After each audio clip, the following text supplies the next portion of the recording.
campanha para a manutenção do nosso grupo. Participe acessando nosso site.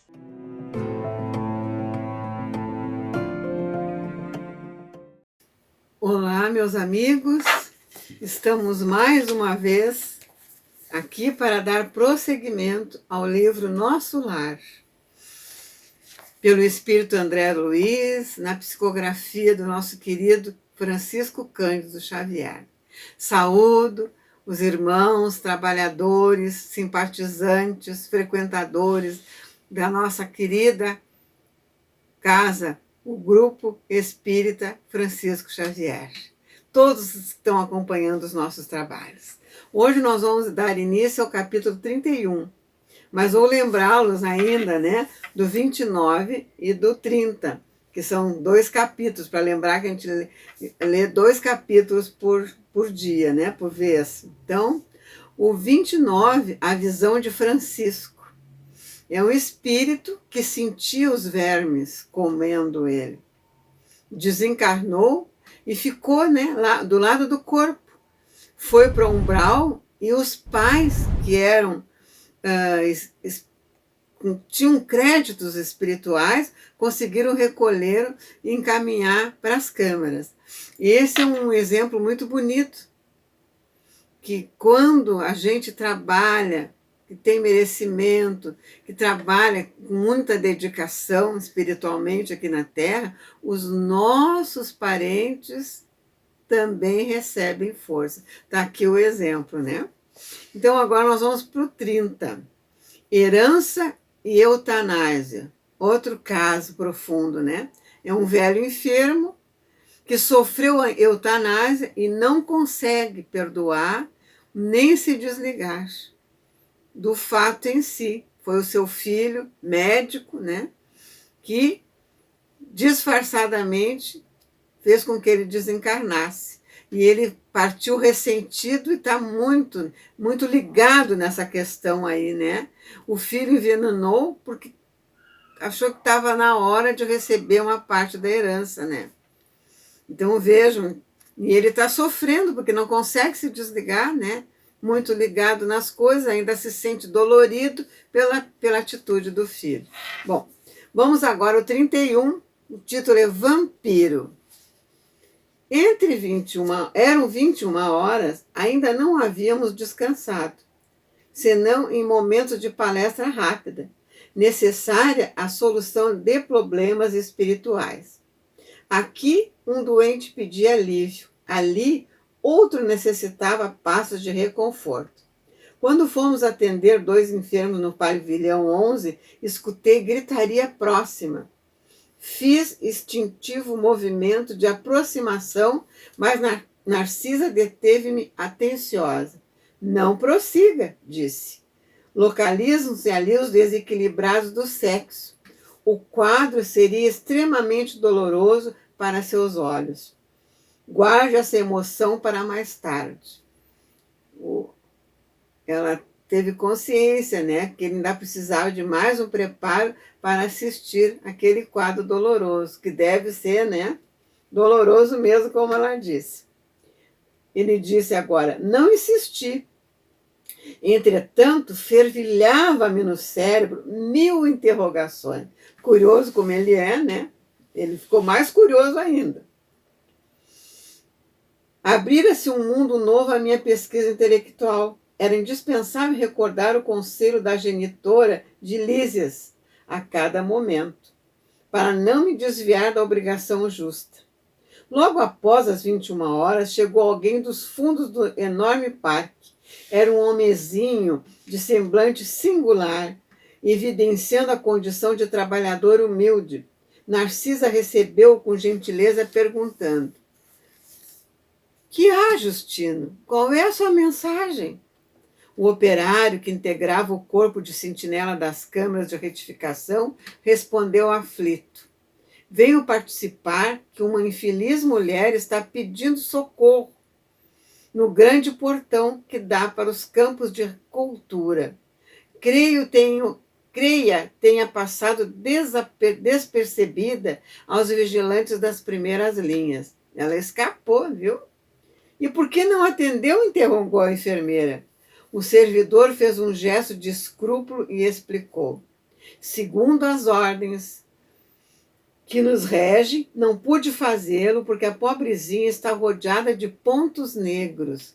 Vejam só, a desencarnada tem o perispírito todo marcado de pontos negros. Que diz? Revidou Narcisa assustada. Sim, senhora. Então o caso é muito grave. Curioso, seguia a enfermeira através do campo enluarado. A distância não era pequena. Lado a lado, via-se o arvoredo tranquilo do parque, muito extenso, agitado pelo vento caricioso. Havíamos percorrido mais de 1 quilômetro quando atingimos a grande cancela a que se referira o trabalhador. Deparou-se-nos, então, a miserável figura de mulher que implorava socorro do outro lado. Nada vi senão o vulto da infeliz, coberta de andrajos, rosto horrendo, pernas em chaga viva. Mas Narcisa parecia divisar outros detalhes, imperceptíveis ao meu olhar. Dado o assombro que estampou na fisionomia, ordinariamente calma. Filhos de Deus, bradou a mendiga ao avistar-nos. Dai-me abrigo à alma cansada. Onde está o paraíso dos eleitos para que eu possa fruir a paz desejada? Aquela voz lamuriosa sensibilizava meu coração. Narcisa, por sua vez, mostrava-se comovida, mas falou em tom confidencial. Não está vendo os pontos negros? Não, respondi.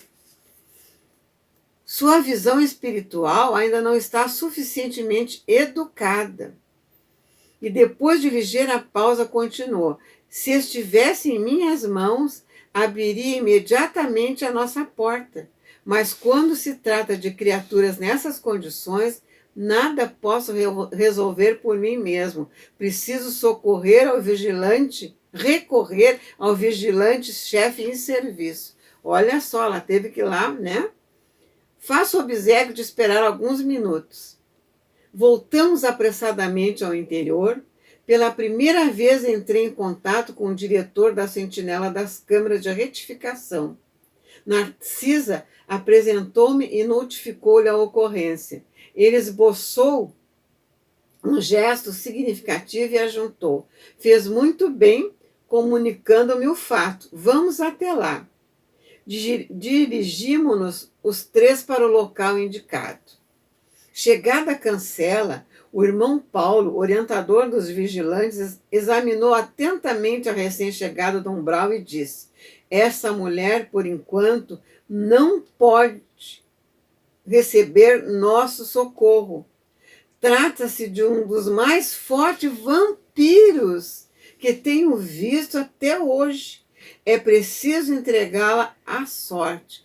Olha, vejam só. Ela era um vampiro, né? O estado, né, de inferioridade desse espírito, pelas consequências que ela fez, deixou, né, pelas atitudes, ela ficou nesse estado. Senti-me escandalizado. Não seria faltar aos deveres cristãos abandonar aquela sofredora ao azar do caminho? Narcisa, que me pareceu compartilhar da mesma impressão, adiantou-se suplicante. Mas, irmão Paulo, não há um meio de acolhermos essa miserável criatura nas câmaras? Permitir essa providência, esclareceu, seria trair minha função de vigilante. Permitir, né? Olha só o que ele estava registrando. Permitir, ele ainda coloca, né? Que não seria trair, né? Olha só a consciência desse. Por isso que ele recebeu o cargo, né? De chefe, né? Naquele momento lá dos vigilantes. E indicando a mendiga que esperava a decisão, a gritar impaciente, exclamou para a enfermeira: já notou, Narcisa, alguma coisa além dos pontos negros? Agora era a minha instrutora de serviço que respondia negativamente. Pois vejo mais, respondeu o vigilante-chefe. Baixando o tom de voz, recomendou. Conte as manchas pretas. Olha! Narcisa fixou o olhar na infeliz e respondeu após alguns instantes. 58. 58 manchas, pontos negros, vejam. Irmão Paulo, com a generosidade dos que sabe esclarecer com amor, explicou. Esses pontos escuros representam 58 crianças assassinadas ao nascerem. Vejam. Em cada mancha vejo a imagem mental de uma criancinha aniquilada, umas por golpes esmagadores. Essa desventurada criatura foi profissional de ginecologia. A pretexto de aliviar consciências alheias, entregava-se a crimes nefandos, explorando a infelicidade de jovens inexperientes. Olha só, né? A situação dela é pior que a dos suicidas e homicidas, que por vezes apresentam atenuantes de vulto. Recordei assombrado os processos da medicina em que muitas vezes enxergara de perto a necessidade da eliminação de nasciturnos para salvar os organismos maternos, nas ocasiões perigosas. Mas lendo meu pensamento, o irmão Paulo acrescentou, não falo aqui de providências legítimas, que constituem aspecto de provações redentoras. Refiro-me ao crime de assassinar os que começam a trajetória na experiência terrestre com o direito sublime da vida. Vejam só por que o aborto é considerado um crime hediondo. Porque é uma vida que está iniciando, com todo o trabalho que a espiritualidade tem de fazer a reencarnação, né, meus amados? Vejam o que ele coloca aqui, né? E a questão que o André se reportou, quantas vezes ele foi obrigado, mas se a mãe está em risco de vida, então, né, aí acontece, né? Pode acontecer. É o único momento que a doutrina ainda aceita, né? Por causa da vida da mãe. Então vejam, né? A gente se emociona em ler uma coisa dessa, a gente que é mãe, né? Vamos continuar. Demonstrando a sensibilidade de almas nobres, Narcisa rogou, irmão Paulo, também eu já errei muito no passado. Atendamos a essa desventurada. Se me permite, eu lhe dispensaria cuidados especiais. Reconheço, minha amiga, respondeu o diretor da vigilância, impressionado pela sinceridade, que todos somos espíritos endividados. Entretanto, temos a nosso favor o reconhecimento das próprias fraquezas e a boa vontade de resgatar nossos débitos. Olha, veja que colocação. Boa vontade de resgatar, né? E olha só, e o reconhecimento das fraquezas. Então vejam só, essa questão é bem profunda. Os que trazem, vamos continuar, os que trazem os sentimentos calejados na hipocrisia emitem forças destrutivas. Para que nos serve aqui um serviço de vigilância? Quer dizer, ele vigilava, mas ele ia muito além, não era um simples vigilante de cuidar, né? Ele ia lá nas almas se certificar profundamente o estado emocional, psíquico, espiritual daquela construção, né? E sorrindo expressadamente exclamou, busquemos a prova. O vigilante-chefe aproximou-se então da pedinte e perguntou, que deseja a irmã do nosso concurso fraterno? Socorro, socorro, socorro, respondeu lagrimosa. Mas minha amiga, ponderou acertadamente, é preciso sabermos aceitar o sofrimento retificador. Porque razão tantas vezes cortou a vida a entezinhos frágeis que iam à luta com a permissão de Deus? Olha a pergunta que ele fez. Ouvindo-a inquieta, ela exibiu terrível cara tonha de ódio e brandou. Olha, quem me atribui essa infâmia? Minha consciência está tranquila, canalha. Empreguei a existência auxiliando a maternidade na terra. Fui caridosa e crente, boa e pura. Vejam, né? Não é isso que se observa na fotografia viva dos seus pensamentos e atos. Creio que a irmã ainda não recebeu nem mesmo o benefício do remorso. Quando abrir sua alma às bênçãos de Deus, reconhecendo as necessidades próprias, então volte aqui. Irada, respondeu a interlocutora, demônio, feiticeiro, seguaz de Satã, não voltarei jamais. Estou esperando o céu que me prometeram e que espero encontrar. Olha o pensamento dela, né? Assumindo atitude ainda mais firme, falou o vigilante com autoridade, o vigilante-chefe com autoridade. Faça então o favor de retirar-se. Não temos aqui o céu que deseja. Estamos numa casa de trabalho, onde os doentes reconhecem o seu mal e tentam curar-se junto de servidores de boa vontade.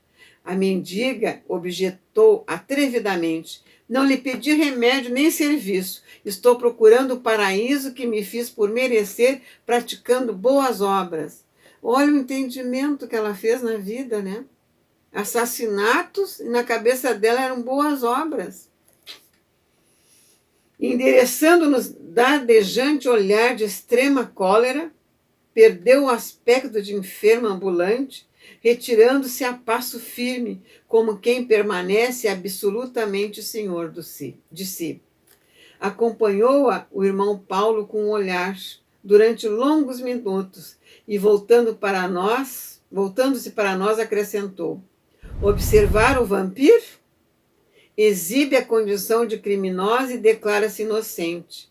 É profundamente má e afirma-se boa e pura. Sofre desesperadamente e alega tranquilidade. Criou um inferno para si própria e assevera que está procurando o céu. Ante o silêncio com que lhe ouvimos a lição, o vigilante-chefe rematou: é imprescindível tomar cuidado com as boas ou más aparências. Naturalmente, o infeliz será atendido a lures pela bondade divina, mas por princípio de caridade legítima, na posição em que me encontro, não lhe poderia abrir as portas. Vejam só que situação, e ela ainda se acha com toda a razão. Ela vai ter que penar um bocado até se dar conta do que ela fez de erro, né? A cabeça, num fanatismo, porque ali falou que ela era crente, né? Num fanatismo em alguma religião que cegou ela e ela achava que fazia o bem para as jovens, né? Em cortar aquela gravidez ou deixar nascer e depois fazer o trabalho. É triste, né? Bom, mas vamos passar agora uma parte linda do capítulo 32, para amenizar um pouco essa dor que a gente sentiu, né, meus irmãos? Notícias de Veneranda, amada Veneranda, né? Vamos lá. Agora que penetrara o parque banhado de luz, experimentava singular fascinação. Aquelas árvores acolhedoras, aquelas virentes sementeiras reclamavam-me a todo momento, de maneira indireta, provocava explicações de Narcisa, enunciando perguntas veladas.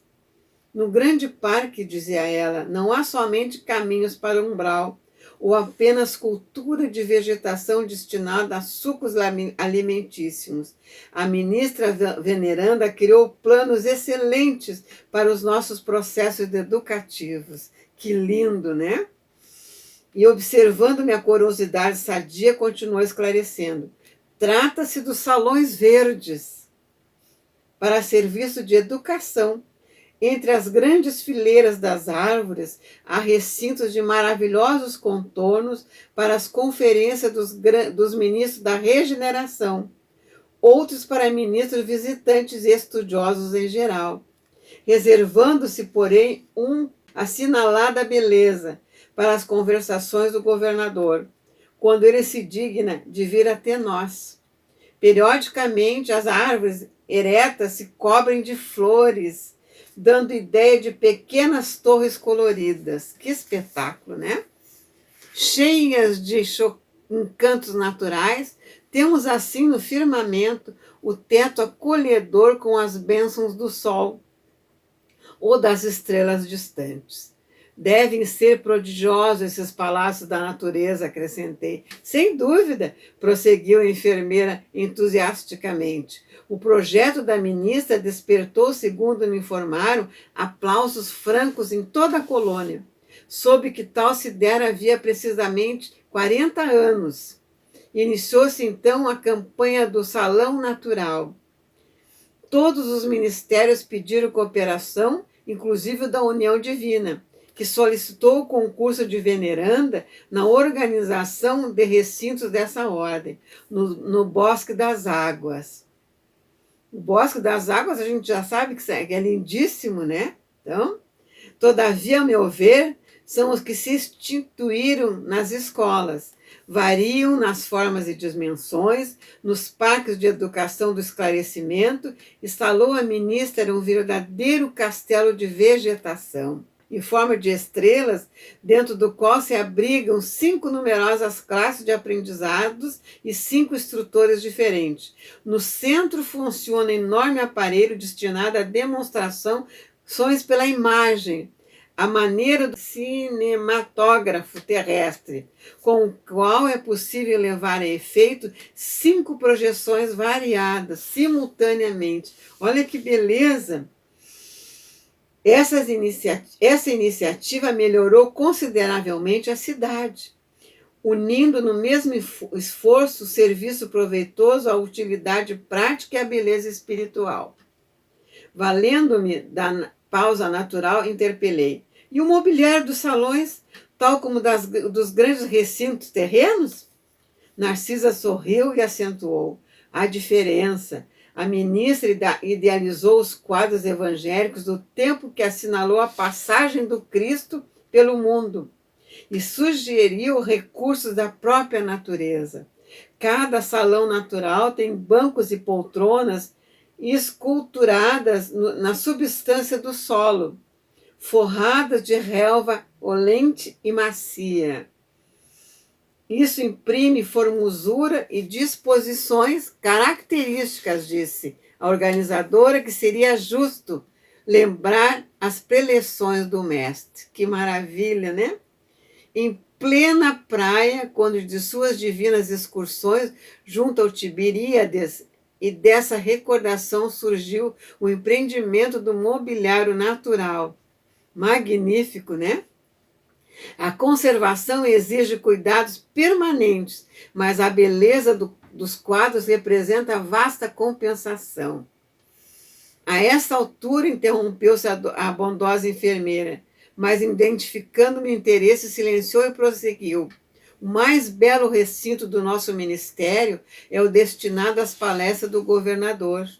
A ministra veneranda descobriu que ele sempre estimou as paisagens de gosto helênico, mais antigo, e decorou o salão a traços especiais, formados em pequenos canais de água fresca, pontes graciosas, lagos minúsculos, palaquins de arvoredo e frondejante vegetação.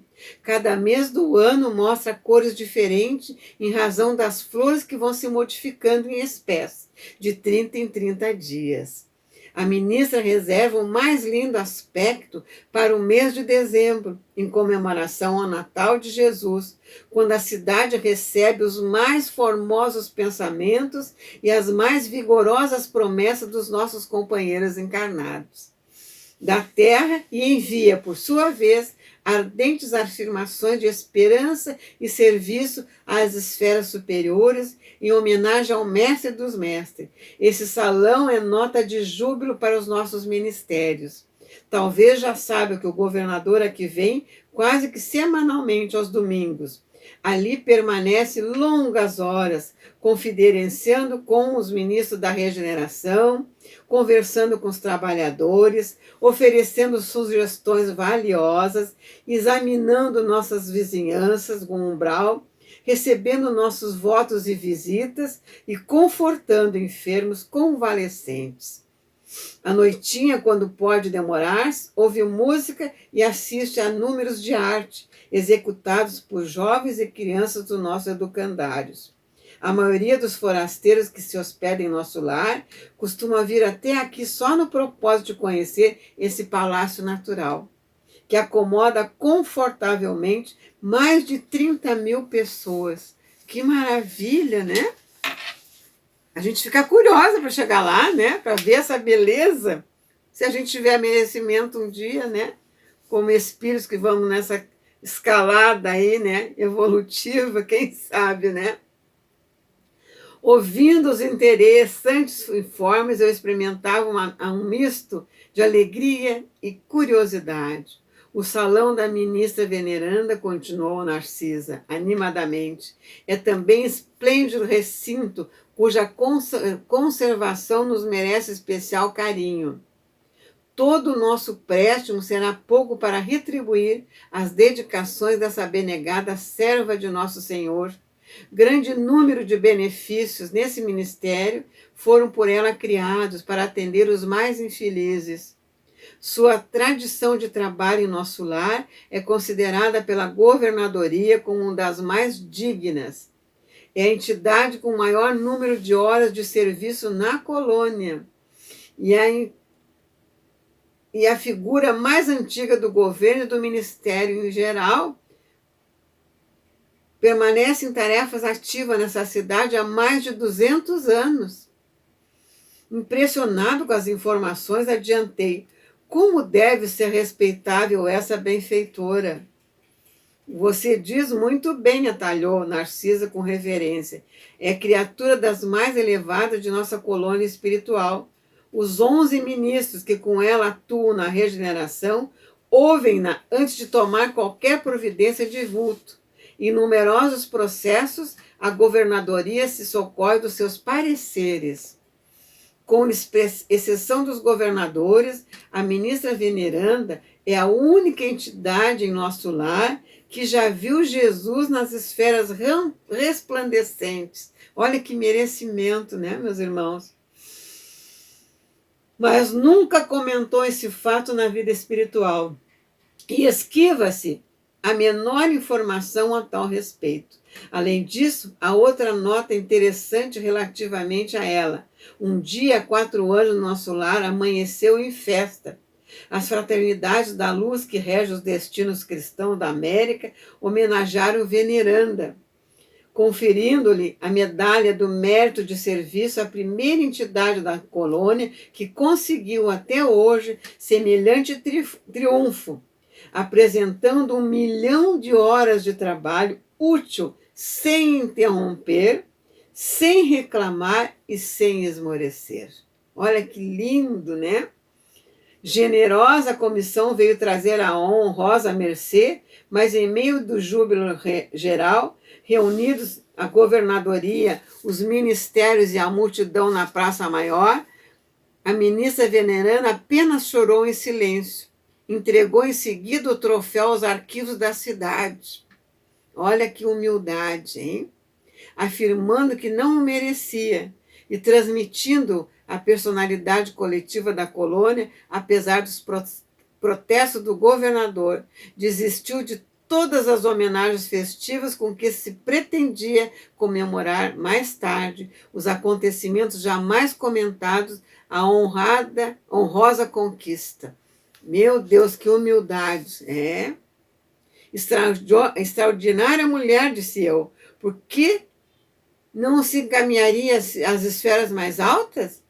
Narcisa baixou o tom de voz e declarou: intimamente, ela vive em zonas superiores à nossa e permanece em nosso lar por espírito de amor e sacrifício.